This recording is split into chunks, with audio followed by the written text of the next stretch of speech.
But when you grow up in such a very rural place, we were surrounded by towns only an hour away, like, Missoula, Helena is only about an hour away.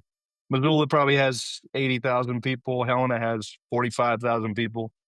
But you're just pretty aware that you depend on the outside world for all kinds of things, resources, talent. It's also your market.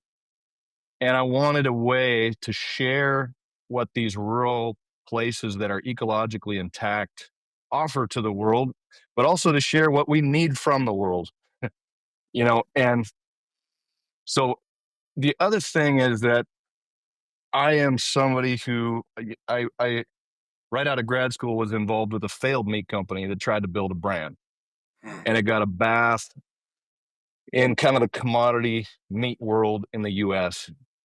And I didn't want to build a brand that used a certification Hmm. as the primary means of differentiation. It's not that I'm against all certifications or anything like that. It's just once the four massive meat companies that really dominate the industry, they all have dozens of brands. It appears to the customer as if there's a lot of diversity, a lot of options to choose from. There's really not.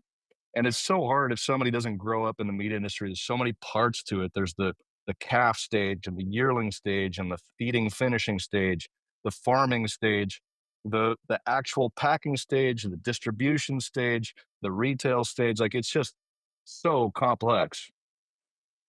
And no brand, no certification can communicate that perfectly.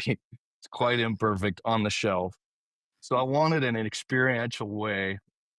And I thought first, like, well, how about a bunch of yellow school bus tours to all these member ranches of Old Salt Yeah. that happen throughout the growing season?